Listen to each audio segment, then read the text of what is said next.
Hello friends, இந்த வீடியோவில் நம்ம பைத்தானுடைய numpy யூஸ் பண்ணி அதோட எக்ஸாம்பிள்ஸ்லாம் பார்க்கலாம். லாஸ்ட் வீடியோவில் எப்படி 1D array 2D array 3D array தரதுன்னு பார்த்தோம். இப்போ இந்த வீடியோவில் எப்படி ஜென்ரேட் பண்ணுறது அப்படின்றத பார்க்கலாம். நான் ஒரு வேரியபிள் எடுத்துக்கிறேன். x is equal to np.zeros 3,3 3 rows 3 காலமோட எனக்கு ஒரு அரே ஜென்ரேட் பண்ணணும். அதில் ஃபுல்லாக 0 இருக்கணும் அப்படின்னு நான் கொடுக்குறேன். இதில் print x கொடுக்கலாம். ஸோ நான் இதை சேவ் பண்ணிட்டு ரன் பண்ணுறேன். பாருங்கள் எல்லாம் 0ல் வருது. இது டிஃபால்ட் டேட்டா டைப் வந்து float, அதனால் பாயிண்ட் வச்சு நமக்கு வருது. இதே எனக்கு இன்டீஜர்லேயே வேணும் அப்படின்னும் போது நம்ம d டைப் கொடுத்து இன்ட்னு கொடுத்துக்கலாம். d type is equal to கோட்ஸில் int. இதை சேவ் பண்ணி நான் ரன் பண்ணும்போது எனக்கு இன்டீஜர் அரே மட்டும் வரும். அரே ஃபில்டு வித் 1 கூட ஜென்ரேட் பண்ணிக்கலாம். ஜீரோஸ்க்கு பதில் ஒன்ஸ்ன்னு கொடுத்துக்கணும். 3,4 கொடுத்துக்கிறேன். அரே சைஸ் 3 காலம் 4 ரோஸ். இதை ரன் பண்ணலாம். பாருங்கள் 1 ஃபில்லான ஒரு அரே கிடச்சிருக்கு. இப்போ நான் கொடுக்குற காம்ப்ளெக்ஸ் நம்பரை ஃபில் பண்ணணும் அப்படின்னும் போது ஃபுல்லுன்னு கொடுத்துக்கலாம். ஃபுல் கொடுத்துட்டு 3,3ல் எல்லாமே 4ல் ஸ்டார்ட் ஆகிற ஒரு காம்ப்ளெக்ஸ் டேட்டா டைப் உண்டான அரே எனக்கு ஜென்ரேட் ஆகணும்.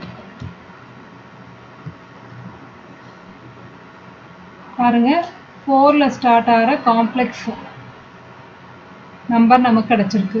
4 + 0j நமக்கு கிடச்சிருக்கு. இந்த டாட்ன்றது ஃப்ளோட்டை குறிக்கும். இது டேட்டா டைப் காம்ப்ளெக்ஸை குறிக்கும். அதே போல் ரேண்டம் நம்பர் ஜென்ரேட் பண்ணிக்கலாம். y is equal to np.randomல அதுக்கு ரேண்டம் நம்பர் ஜென்ரேட் பண்ணணும். அதோட சைஸ் பார்த்தோம்னா 2,2 2 rows 2 columns கொடுத்துக்கலாம். print x print y run பண்ணுறேன். பாருங்கள் இந்த இடத்துல நம்ம 4th கொடுத்துருக்கோம். ரேண்டம் நம்பர்ஸ் எல்லாமே 0லேருந்து 1க்குள்ளே இருக்க ரேண்டம் நம்பர் ஜென்ரேட் ஆகிருக்கு. இப்போ ரேஞ்ச் ஆஃப் நம்பர்ஸ் ஜென்ரேட் பண்ணிக்கலாம். 0லேருந்து 30க்குள்ளே நம்பர் ஸ்கிப் பை 5 5 ஸ்கிப் பண்ணணும். நான் சேவ் பண்ணி ரன் பண்ணுறேன். பாருங்கள் இந்த இடத்துல 0 5 10 15 20 25 வருது. ஸோ 0லேருந்து 30க்குள்ளே 5 ஸ்கிப் கவுண்ட்டில் நமக்கு கிடச்சிருக்கு. இதே போல் 0,5 அதுலேருந்து எனக்கு 10 வேல்யூஸ்.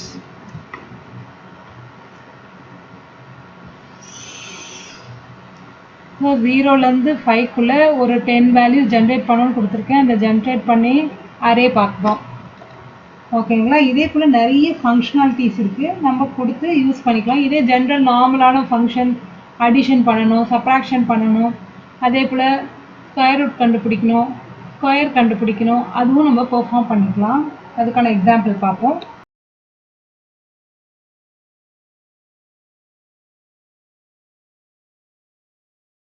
பிரிண்ட் பண்ணிக்கலாம் ஏன்ட்டு. தென் அரேல இருக்க எலமெண்ட்ஸோட மல்டிப்ளை பை 2 பண்ணுறதுனால a*2 கொடுத்துருக்கேன். ஏ ஸ்கொயருக்கு டபுள் ஸ்டார் யூஸ் பண்ணணும். அரேவில் இருக்க எல்லா எலமெண்ட்டுமே எனக்கு ஸ்கொயர் வேணும். 1 square 2 square 3 square 4 square 5 square அப்படி அதோட ரிசல்ட் வேணுன்றதுனால a*2 கொடுத்துக்கிறேன். நெக்ஸ்ட்டு பிரிண்ட் ஸ்டேட்மெண்ட்டில் a+10 சொல்லி இந்த எலமெண்ட் ஒன்று கூடயும் நான் +10 கொடுத்துக்கிறேன். இதோட ரிசல்ட் என்னன்னு நம்ம பார்க்கலாம். F5 கொடுத்துட்டு எனக்கு இந்த டயலாக் பாக்ஸ் வருது. இதை நான் சேவ் கொடுத்துட்றேன். சேவ் கொடுத்த பிறகு அவுட்புட் பார்க்கலாம். பாருங்கள் இதை ஆல்ரெடி பண்ண ப்ரோக்ராமுடைய அவுட்புட். தென் நம்ம கொடுத்த அரே எலமெண்ட்ஸ் பார்த்திங்கன்னா 1 2 3 4 5 a*2 போது ஒரு எலமெண்ட்டும் மல்டிப்ளை பை 2 2 4 6 8 10. a ஸ்கொயர் போது 1 square 1 2 square 4 3 square 9 4 square 16 5 square 25 வந்துருச்சு. a+10 போது இந்த எலமெண்ட் கூட எல்லாமே 10 ஆட் ஆகிருக்கு. 11 12 13 14 15. ஸோ அரேல எப்படி numpy யூஸ் பண்ணி ஆப்ரேஷன் பண்ணுறது ஐடியா கிடச்சிருக்கும். இதே போல் நிறைய ஃபங்க்ஷன்ஸ் இருக்குது. சயின்டிஃபிக் கால்குலேஷன்ஸ் பண்ணலாம். அதுக்கு ஸ்கைப்பை சொல்லிவிட்டு அதை இம்போர்ட் பண்ணணும். இது எல்லாமே numpyயோடைய யூசேஜஸ். இதில் நிறைய ஃபங்க்ஷனாலிட்டி இருக்குது. அதோட சாம்பிள்ஸை தான் நம்ம இந்த வீடியோவில் பார்த்தோம். அடுத்த வீடியோவில் நம்ம பாண்டா பற்றி பார்க்கலாம். தேங்க்யூ.